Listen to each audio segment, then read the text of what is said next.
Welcome back to the podcast. I'm Audrey Rindlisbacher, author of The Mission Driven Life and founder of The Mission Driven Mom. Today, I want you to know that people pleasing is not a personality flaw. It's not something that's wrong with you. It's a thinking problem. I'm going to show you one principle, and it's going to completely reframe how you relate to yourself and others without turning you into someone else. This is going to be really awesome. So I'm going to start by reading you this story about Stan. Stan was confused. He read in the Bible and was taught in church that it was more blessed to give than to receive, but he found that this often was not true. He frequently wished people would have more consideration for his time and energy. Yet, whenever someone wanted something from him, he would do it. He thought this was loving, and he wanted to be a loving person. Finally, when the fatigue grew into depression, he came to see me. This is one of the authors telling this story, as a therapist. When I asked what was wrong, Stan replied that he was, quote, loving too much. How can you love too much? I asked. I've never heard of such a thing. Oh, it's very simple, said Stan. I do far more for people than I should, and that makes me very depressed. Isn't that sad, but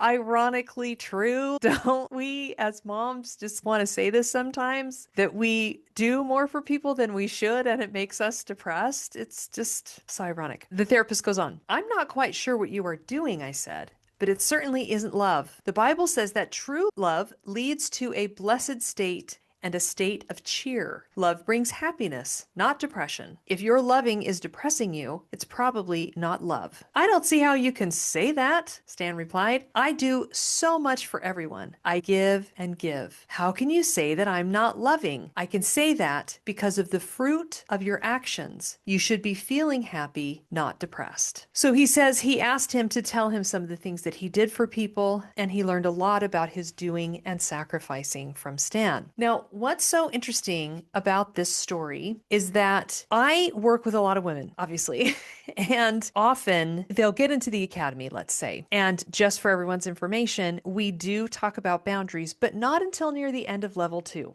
And it is near the end of level 2 for a very important reason. And that is because of a principle I'm going to talk to you about in just a minute. So these women come in to level 1 and they don't just immediately learn about boundaries, but they're unhappy, they're unfulfilled, and they think they have a perception that other people in their life are causing the problem, that other people in their life need to be different.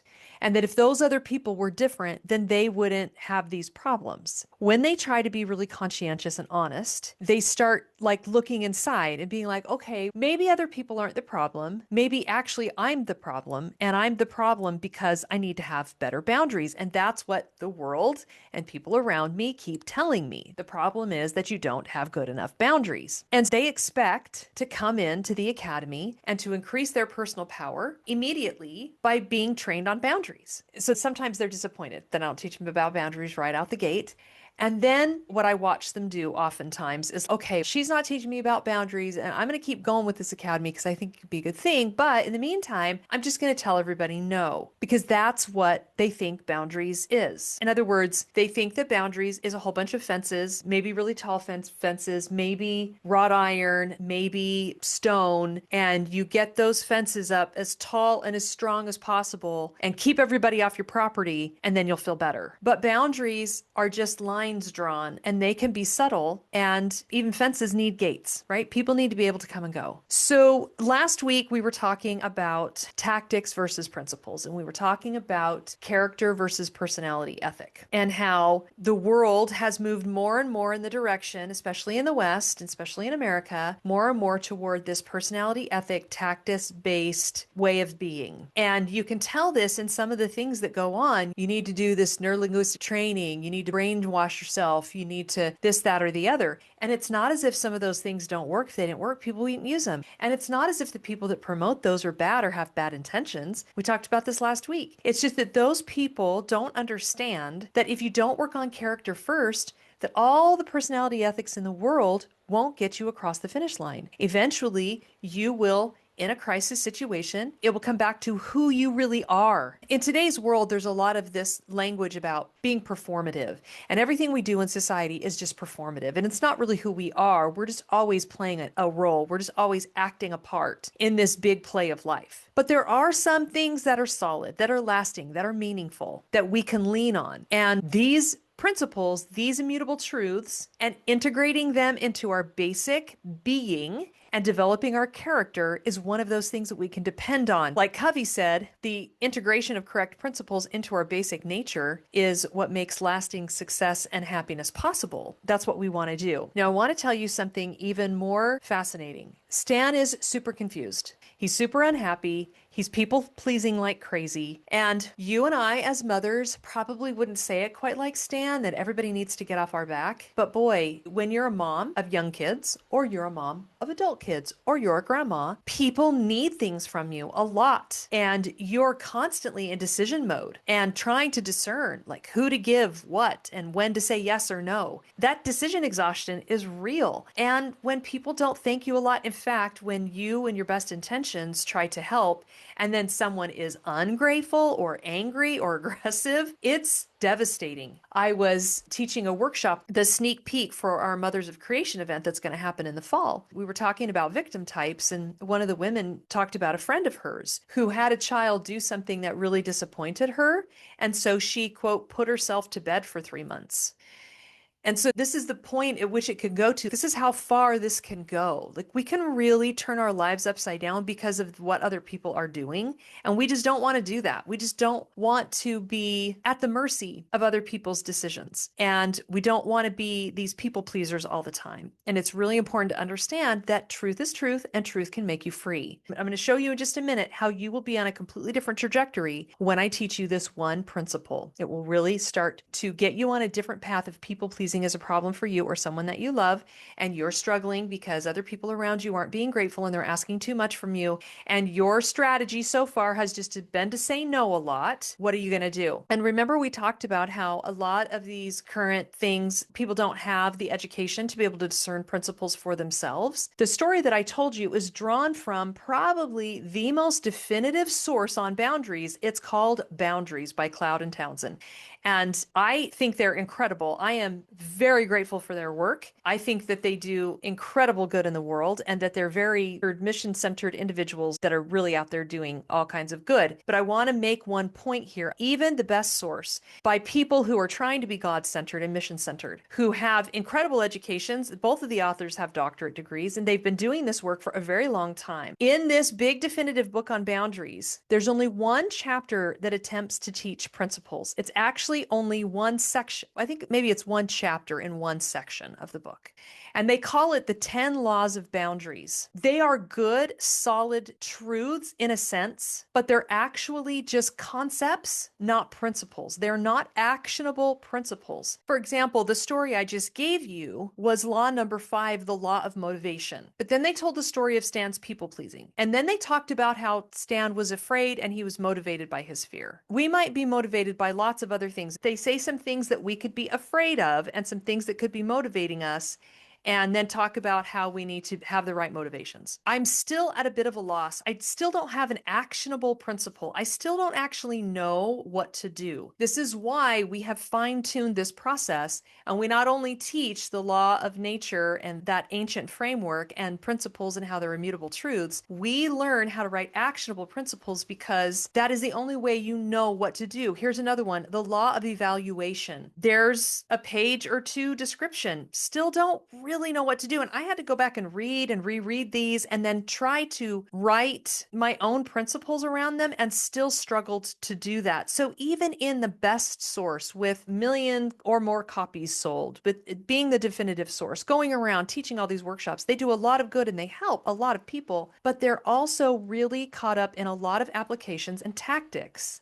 And if they knew better how to write actionable principles for us and delineate those more clearly, we could think about our own applications. So the most important principle about boundaries that I have ever learned did not actually come directly from them. When I share this principle with you, it will reframe, I hope, the way that you see yourself and the way that you see others and the way that you manage your people pleasing.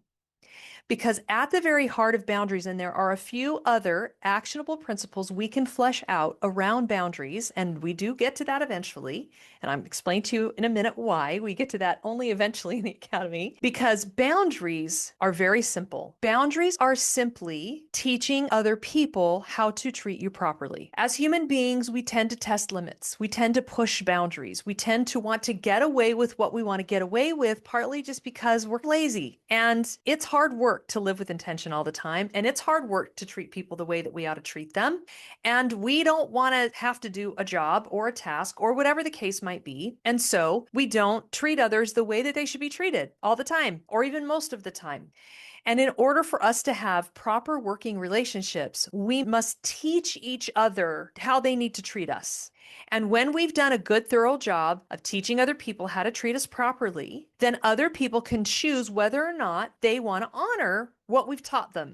And that teaching can happen bit by bit. It can happen formally and informally. It happens in a million ways. It happens with looks and body language and words and actions. But when we understand that that's what we're doing, that in order to have proper boundaries, we have to teach other people. It's a teaching. It's an active role. It's a choice we're making. It's an ongoing process. And the onus is on us to do it right, to do it kindly. But, and here's where it really gets better, you and I can't actually teach other people how to treat us properly unless we first know how to treat ourselves properly. Unless and until we treat ourselves properly, we will not have the clarity or the confidence or the language or the ability or the inner strength or the courage to teach others how to do it. If we can't or won't treat ourselves properly, it becomes more and more difficult to expect others to, because why would they treat us better than we treat ourselves? Now, sometimes people do. Sometimes there's really Christ-like people in the world,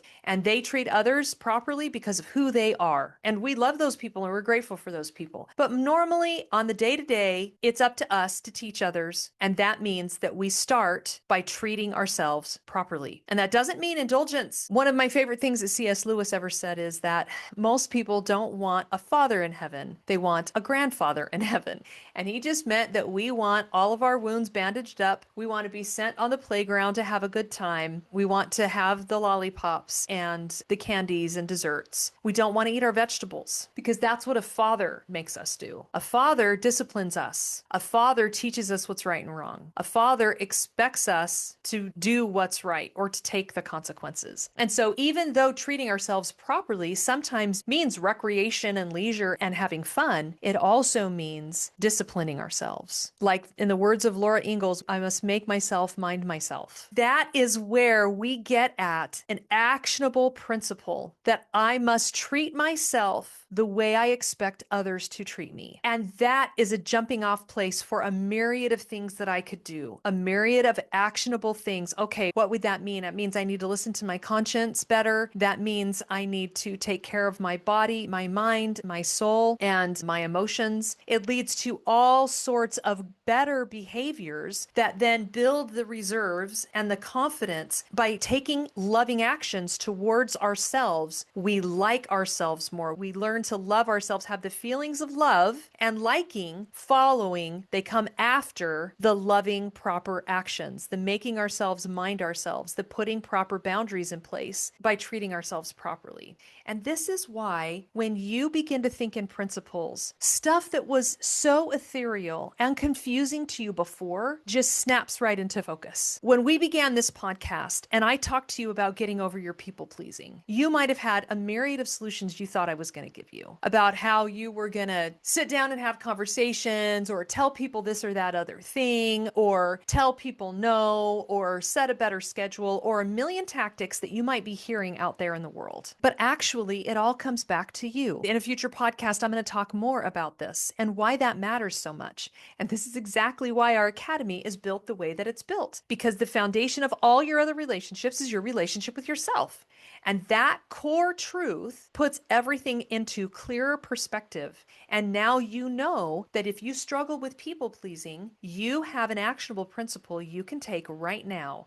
and you can begin to work on your relationship with yourself. You can treat yourself better, knowing that as you do, you will have the strength and the confidence and the clarity to expect others and to teach them with kindness because they don't always know. And as you change and you want them to change toward you, you will have to kindly teach them that kind of thing isn't allowed. For example, how you talk to yourself. If you don't want others to talk badly to you, you should probably start talking better to yourself because you need to treat yourself the way that you would treat someone that you love. And when you do that, you can tell others not to talk to you that way because that's not how people talk to you, including you. So this shift increases your personal power. When you lean into truth and not tactics, you are liberated to know what to do, to know how to practice. There's a myriad of actions that you can take from this podcast, from this one principle that you can begin to put into action. And as you work on loving yourself properly, as you treat yourself the way that you deserve to be treated, then you just simply communicate that to other people. Oh, we don't talk that way to me. Oh, we don't demand things of me. Oh, we honor my schedule. Oh, that's something that you need to do. And of course, there are other principles of boundaries,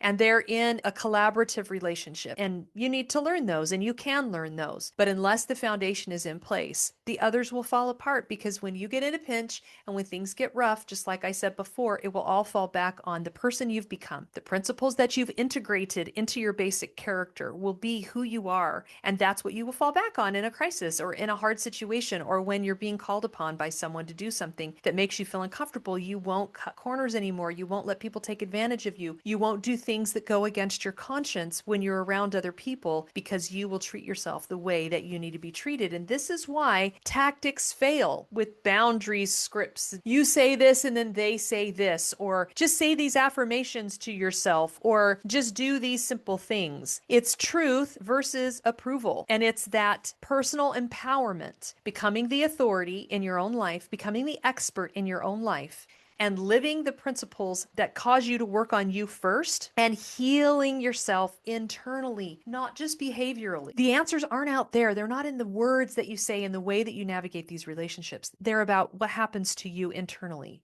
And when you shift the focus from people pleasing and trying to negotiate those relationships out there to how you treat yourself better, parenting yourself, guiding yourself with good principles and practices, everything begins to shift. And in this free training that I'm going to be teaching you soon, I'm going to walk you through how to uncover principles like this for your specific struggles. And I'm going to teach you how to start living them immediately. Make sure you're on our email list and you get registered for that free training because I really want to have you there so that I can give you these tools and skills. I can help you shift your thinking forever so that you can have truth make you free. Thanks for joining me. I'll see you next time.